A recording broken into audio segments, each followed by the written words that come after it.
February 23, 1945, Arizona desert. The wind came first, dry, hot, scraping dust over barbed wire and wooden watchtowers. The ground shimmered in the morning light as Japanese prisoners stood shoulder to shoulder behind the inner fence, squinting toward the road. A bus was arriving. Another American inspection, they assumed. Another set of eyes to study them like exhibits.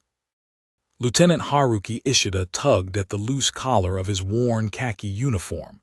His boots were cracked from the desert sun. His pride was worse off.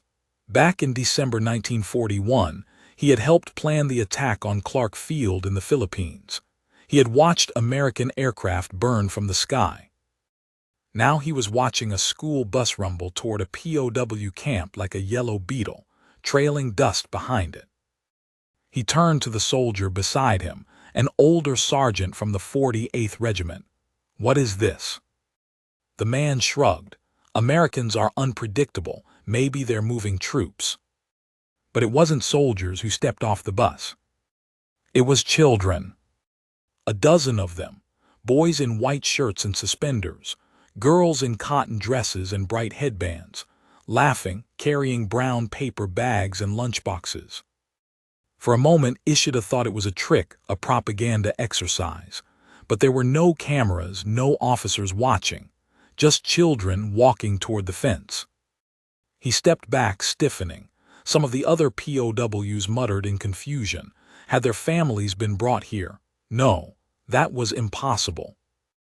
Then he heard it, the sound that confused him more than anything in the entire war.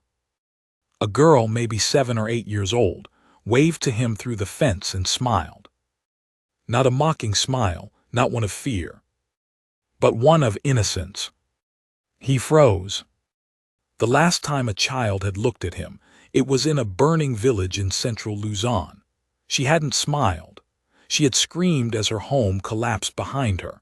And now, in the land that had declared war on his country, this girl was offering him kindness. Another boy reached into his bag and pulled out something wrapped in wax paper. He held it high, waved it toward the prisoners. A sandwich. "I think he's trying to give it to us," one of the POWs said in disbelief. Ishida blinked. "Why?" The boy stepped closer, pointing to the bread, then to his mouth. Then he smiled again. He didn't look like a soldier's son. He looked like a boy who didn't understand why the men behind the wire looked so afraid. One of the guards, an older American sergeant with a weathered face, stepped forward. He leaned toward the children, speaking quietly, explaining something none of the Japanese could hear. A few of the kids nodded. Others looked confused. Then, one by one, the children lined up at the fence, holding out sandwiches, apples, and cookies toward the stunned prisoners. Not one of them looked angry. Not one of them mentioned Pearl Harbor. Ishida couldn't move. He had trained for jungle ambushes, for cold steel at close range, for silent deaths in the hills of Bataan. But he had never trained for a little girl offering him a cookie through barbed wire. The air felt different. Behind him, someone whispered, "Do they not know who we are?" But they did. That's what made it worse, or maybe what made it healing. The camp commander stepped out of his office and walked toward the fence, looking more like a farmer than an officer. He adjusted his hat, gave the guards a nod, and then called out in English, just for a few minutes, "Let them speak." A translator stood nearby, a Nisei from California. He stepped forward and repeated in Japanese, "You are permitted to speak. The children are from a local church. They came to visit." Visit. Visit the enemy. Ishida approached the fence slowly, wary. A young boy on the other side extended a sandwich through the wire. Ishida looked at it, then at the boy. The kid's hands trembled, but his eyes didn't. "I don't understand," Ishida said softly. "You don't have to," the translator replied. "They're just children." One of the older POWs took the sandwich, bowing slightly. The boy mimicked the gesture, as if he had seen it done in a film. Laughter rippled behind the boy. The girl with the cookie now offered it to a man who had lost 2 fingers on his right hand. Another kid asked, in broken, sweetly mangled Japanese, if they played baseball in Japan. It was surreal. The line between enemy and stranger blurred beneath the desert sun. Ishida felt something shift. Not trust, not absolution, but confusion. Confusion at a country that sent its sons to burn ships at Midway, then let its children hand cookies to the men who did it.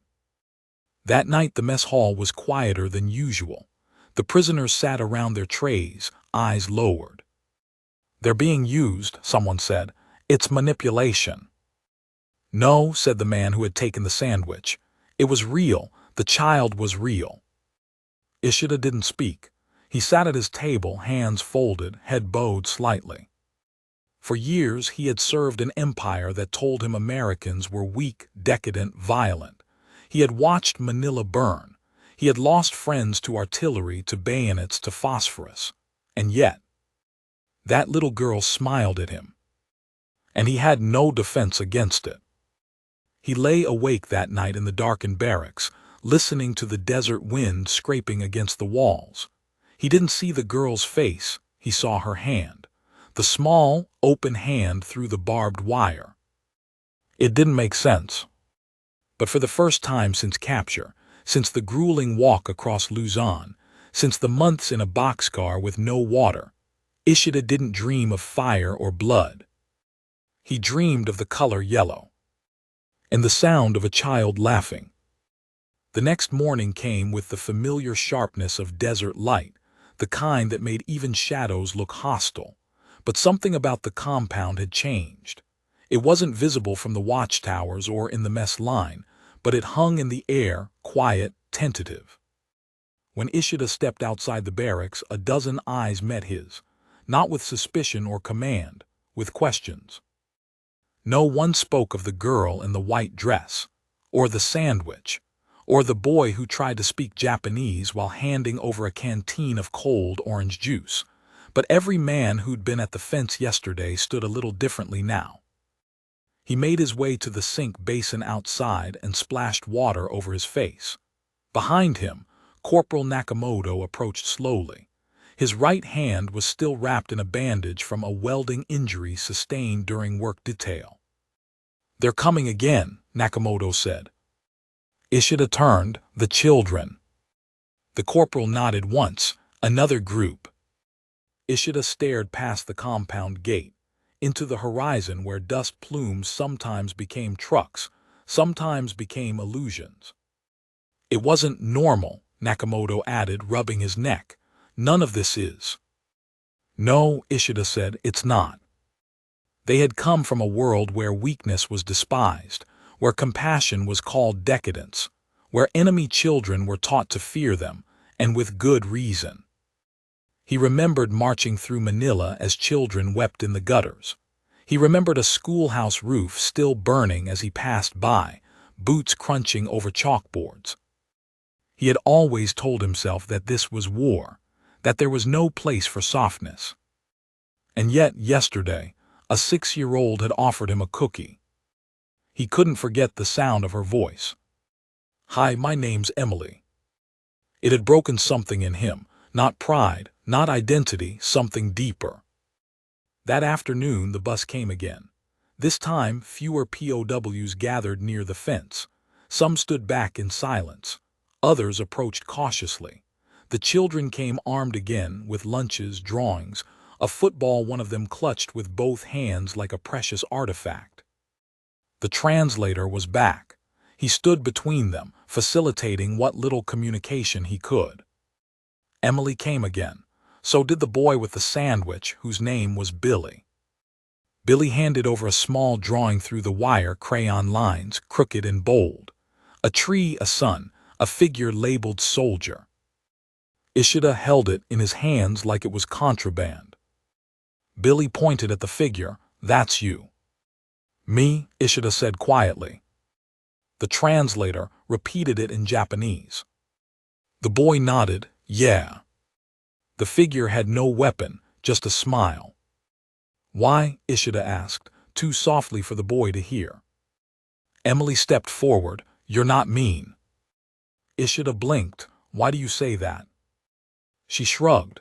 Daddy says people can do bad things and still not be bad people. Ishida felt a wave of heat rise behind his eyes. He turned his face slightly so the children wouldn't see. A new voice spoke nearby, older, raspy. Sergeant Tetsuo Mori. The man had spent 3 years in Burma, survived 2 ambushes and dengue fever. He rarely spoke and never gently. Now he knelt by the fence, looking at one of the children. Do you know what we did? The children looked at him curiously. Mori stared down at the ground. We killed Americans, your brothers, your fathers. Emily looked confused. But you're here now. The simple truth of it broke something in Mori too. Later that night, Ishida found him sitting alone beside the barracks, holding the drawing the little girl had given him, a crooked heart with the word hello inside it. She has no idea, Mori said. No idea what I've done, and still she gave me this. Ishida sat beside him. We were told they would hate us, that they would make us suffer. Instead, they send children with crayons and sandwiches. Mori exhaled slowly. We thought America would crush us with bombs, but I think this, he lifted the drawing, this is worse. Why? Because it makes me wish I could undo it all. The next day, the children came again. This time the guards didn't tense, one even smiled. And for the first time since arriving, a group of prisoners were permitted to speak freely for more than a few minutes. They gathered by the fence, slowly, awkwardly, like men relearning how to walk. One child brought a photograph, his father in uniform. He said he had served on a destroyer in the Pacific. Ishida's heart stopped. He had helped coordinate submarine patrols near Rabaul. He had seen the wreckage. He had written the reports. Did he return? Ishida asked. No, the boy said simply. He died, but Mom says that hating people won't bring him back. Ishida couldn't speak. Later, the guards allowed a limited exchange. The children could offer simple food or items through the wire, and in return, the prisoners could offer back what little they had, drawings, poems, songs. Mori sang an old folk song one evening, his voice quiet, cracked. The children listened in silence. One girl cried, not because she understood the words, but because she understood the tone. By the end of the week, the desert fence felt different. It still cut the compound in half, but it no longer felt like a wall. It felt like a place of exchange, of something beginning. The senior camp officer, Captain Henry Sullivan, approached Ishida one evening. He was a quiet man, a former schoolteacher from Kansas, now managing a prison full of men his government once feared might never surrender. You've noticed what's happening? Sullivan asked. I have. Do you think it's a problem? Ishida shook his head. I think it's a miracle. Sullivan looked surprised. We were prepared to die, Captain. We expected cruelty. We expected shame. Instead, we get forgiveness from people who should hate us the most. Sullivan looked toward the fence. They don't understand the war, not fully. Neither do I anymore, Ishida said. Later that week, the Japanese POWs requested a formal cleanup of the eastern barracks. They swept the floors, repainted the trim with the little paint they had. When asked why, Ishida answered simply, if we are to be seen, let us be worth seeing. As spring approached, the children's visits became routine, but they never became ordinary. Every smile still carried the weight of history, and every shared apple felt like a treaty. At night, the POWs stopped talking about the war.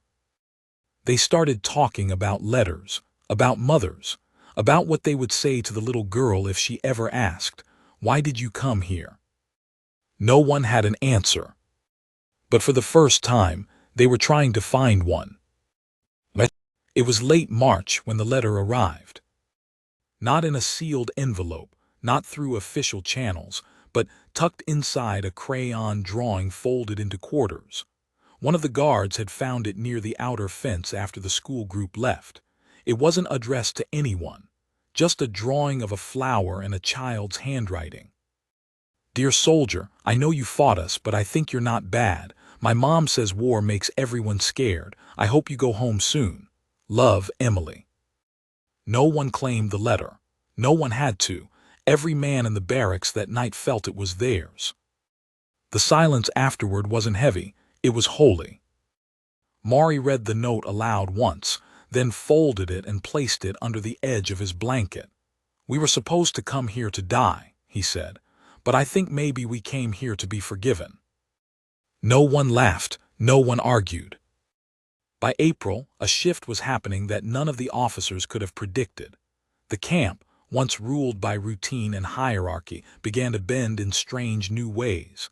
Guards reported fewer altercations. Work assignments went smoother. Mess lines were quieter, cleaner, even respectful.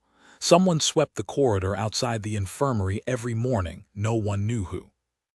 Captain Sullivan noticed it most when the barbed wire stopped feeling like a border and started feeling like something else entirely. A line, yes, but one both sides began to protect. There were still arguments, of course. Some among the older POWs called the children's visits an insult. "They dangle food like we're dogs," one man growled. Another accused the Americans of using children as tools to shame, to manipulate, to dismantle what remained of Japanese honor. But those voices grew fewer, softer. Eventually, even those men stood by the fence, watching the children play baseball with the guards on weekends, watching as laughter filled the air and didn't feel like mockery. One afternoon, Ishida was sweeping gravel from the walkway when the youngest of the guards, a red-haired corporal named Whitaker, approached with a clipboard. "Lieutenant," he said, polite but cautious, "the kids brought this, said you should have it." He handed over a composition notebook.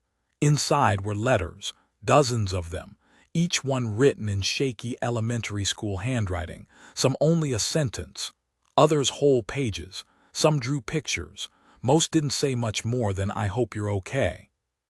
Ishida flipped through it in stunned silence. Near the back was a note written by Emily again. "Do you have kids? I don't, but I will. I'll tell them you were kind, even though we were enemies." He closed the book slowly, as if it might vanish. That night he sat beneath the single bulb that hung from the center of the barracks ceiling. Men played cards. Someone tuned a string on a makeshift shamisen. No one asked about the book, but Ishida could feel their eyes. When he stood, he spoke simply. "I think we were not the ones who won this war." They looked at him, confused. "I mean," he continued, "that the ones who win are the ones who lose the least of themselves, and the children, they lost nothing."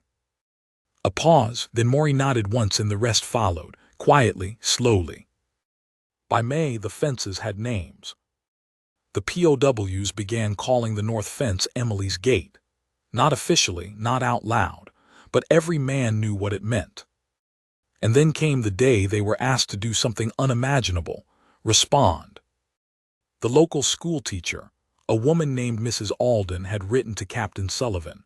The children, she said, had questions, not about tactics or blame. They wanted to know about life in Japan, about families, about music and food and what cherry blossoms smelled like in spring. Could the prisoners write back? There were meetings, hesitations, then permissions. 1 page only, English or Japanese, no military content, no ideology. And so it began. The first letter Ishida wrote was to Billy. He wrote of his father's fishing boat, of salted mackerel and early mornings on the water. He described the narrow streets of his village and the sound of cicadas in the summer. He didn't mention the war. He didn't have to. The letter was translated, read by the guards, and hand-delivered to the school. A week later, a letter came back. "Your boat sounds cool. I never caught a fish. Maybe you can show me someday." It was ridiculous, it was impossible, but it was hope. Soon others wrote letters too. One man drew his family crest, another wrote a haiku, someone taught the children a counting game from Kyoto. No one remembered who started it, but eventually a new tradition formed. Each Sunday, a few prisoners stood by the fence and sang. Sometimes folk songs, sometimes lullabies, sometimes only humming.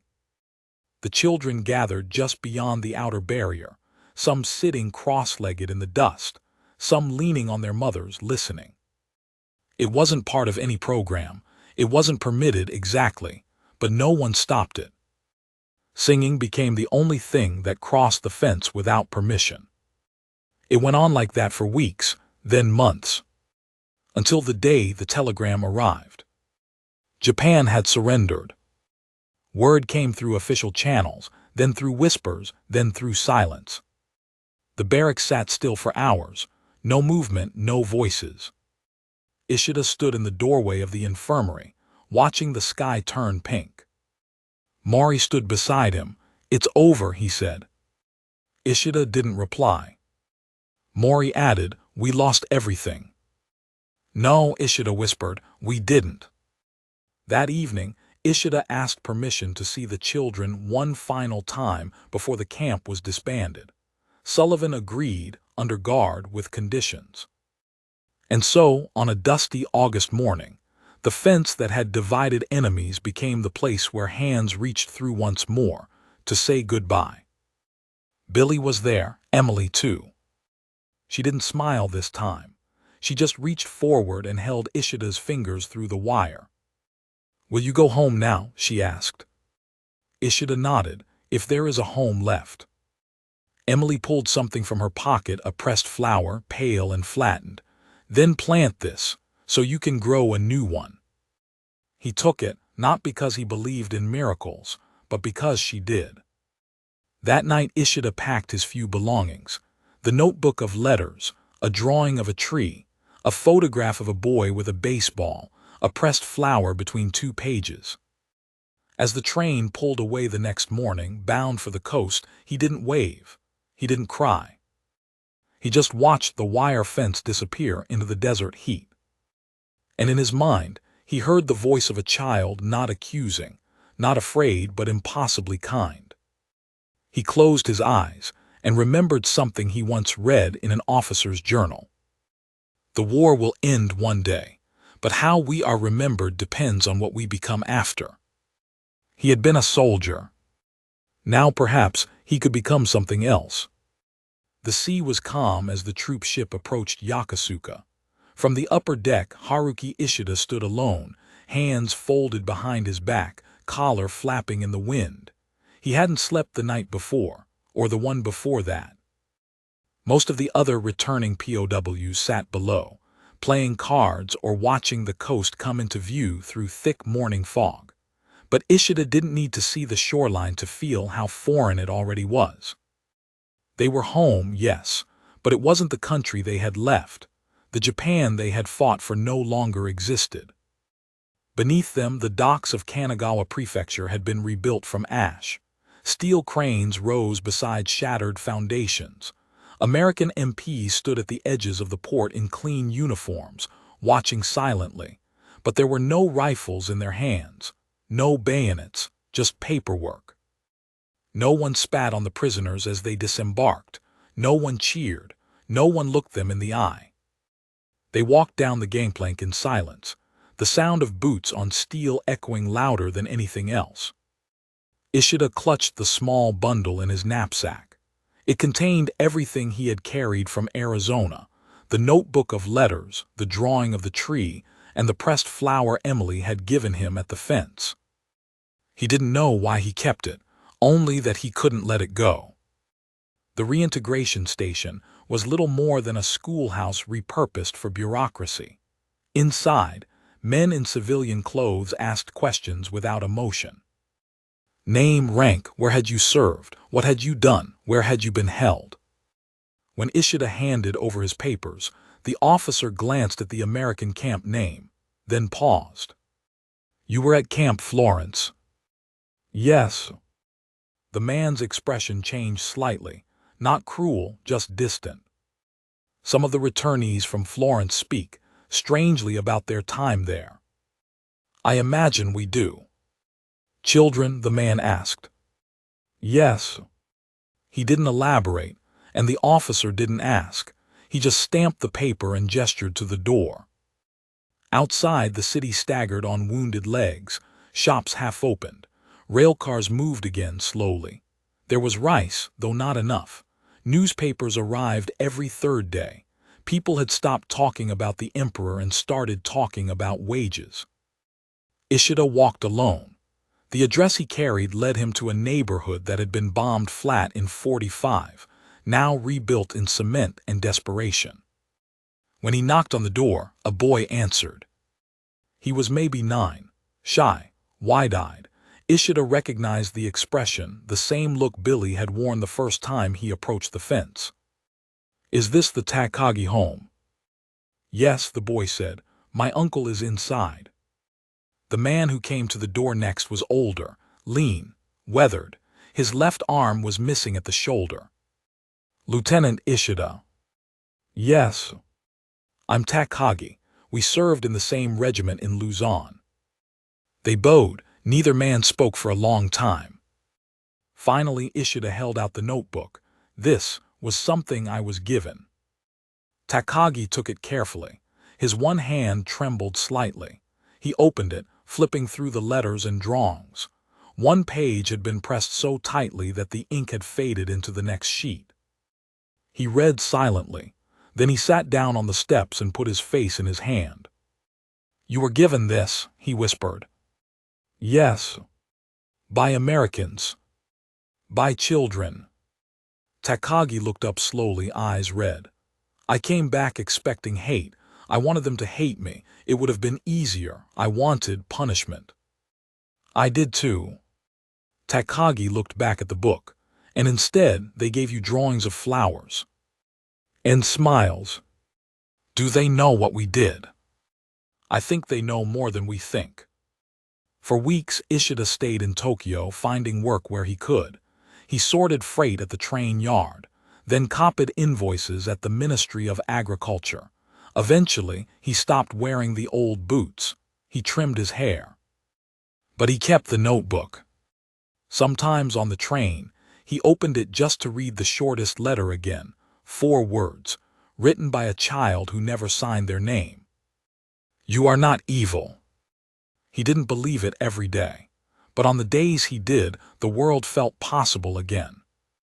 One morning, Ishida stepped off the train and found the platform crowded, not with passengers, with Americans. They stood beside Japanese students, volunteers, holding up signs in English and Japanese, books in hand, chalkboards, smiles. It was a language exchange program, organized by some new office downtown at Peace Reconstruction, or something like it.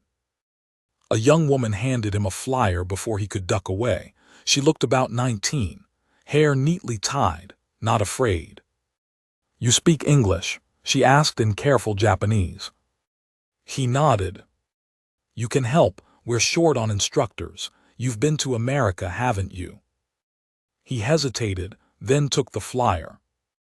That night he opened the notebook again. Read Billy's letter about the fishing boat, Emily's note about her future children, the drawing of a bird, and the pressed flower, now dry and brittle but still intact. He ran his thumb along the edge. Then the next day he returned to the platform. He found the girl. He asked where to sign up. By summer he was teaching English to children too young to remember the war, and sometimes when they stumbled through a word he smiled and said, You'll get it. You're trying. He never told them where he had learned the language. Only that it had come to him during a time when he'd stopped believing in people and been proven wrong. At night he wrote his own letters, not official ones, not for the post, just on scrap paper folded carefully, stored in a small box near his bedside. Letters that began with Dear Billy, and Dear Emily, and Dear Little Girl in the Green Headband whose name I never learned. Letters that always ended the same way. Thank you for letting me be human again. The years passed. Children grew taller. Cities rose from ashes. Flags changed meanings. And somewhere in the heart of Japan, a man who had once stood behind barbed wire in the Arizona desert began forgetting the names of battles, but not the names of the children who smiled at him through that fence. By 1964, Haruki Ishida was living in Yokohama, in a small apartment above a watch repair shop. He was 52, wore a pressed shirt every morning, and still folded his futon with soldier's precision. On Sundays, he took the train to a community center where he taught English to teenagers whose only image of the war was grainy film reels and their grandfather's silence. One spring morning, a letter arrived.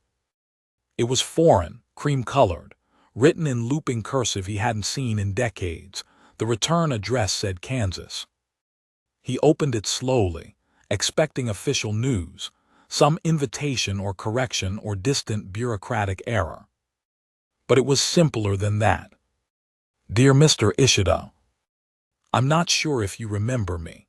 My name is Emily. I was a little girl in Arizona, and I used to visit the camp where you stayed. I found a notebook in my mother's attic recently, full of drawings and letters we wrote to the Japanese soldiers. I was very young then, but I remember one thing clearly. You smiled back. I've thought about that moment many times in my life. When I became a teacher, when I stood in front of my first class and saw children who had never known war, when my father died and I read about where he had served and wondered what you must have seen. I'm writing because I wanted you to know. Your kindness stayed with me. I hope you're well. I hope Japan is at peace. I hope you found something worth keeping. It wasn't signed with formality, just Emily Harding, 3rd grade teacher, retired. He sat for a long time after reading it. Then he opened his box. The flower was gone, turned to dust years ago. But the notebook was still there, its corners worn, the paper brittle but legible. He flipped to a page with a crayon drawing of a house and a flag and 3 stick figures smiling in front of a tree. He had always assumed that house was Emily's. He had imagined it that way, small, wooden, safe. That afternoon, Ishida walked down to the waterfront with a pen and a new sheet of paper. He wrote carefully, deliberately, each stroke slower than the one before, not because he struggled, but because he knew this would be the last letter he ever wrote about that time. Dear Emily, yes, I remember. I remember your smile. I remember the cookies. I remember the day you handed me a drawing and called me human when I no longer believed I was. I was ready to spend the rest of my life behind that fence, not because I was sentenced, but because I thought that was all I deserved. You changed that. You gave me something that even war could not take away, the ability to see a child and not expect fear, the ability to hear laughter and not brace for pain, the ability to believe that the future did not have to look like the past. I taught for 20 years, English, to children who never learned the sound of air raid sirens or marching boots. I tried to pass on the gift you gave me. Thank you for writing. You didn't have to, but I'm so glad you did. Yours in peace, Haruki Ishida. He didn't mail it immediately. He walked with it, folded in his coat, for 3 days. He watched cherry blossoms open along the Sumida River. He sat on a park bench beside schoolchildren feeding pigeons. He listened to a young boy practicing English with his grandfather, laughing at how strange the words sounded. And then finally he mailed it. A week later he walked into his classroom and found a letter on the desk. It had been delivered by hand. No postage, no envelope, just folded paper. One of his students, a quiet girl named Natsuko, had left it. He opened it. Sensei, my grandfather died last week. He never talked about the war, not once, but my mother found something in his drawer. It was a drawing of a tree, and a sun, and a stick figure. He labeled it American Child in katakana. I thought you should know. He folded the paper slowly, and for a long moment he didn't speak. The sun drifted in through the window, warming the desk. The air was still. And behind his eyes he saw the fence again. The girl in the white dress, the boy with the sandwich, the guard who looked the other way. The moment a nation let its children walk toward the men it had once trained them to fear. He had spent his life waiting for the right words to explain what happened that day. But they had already been spoken by children. And sometimes that was enough.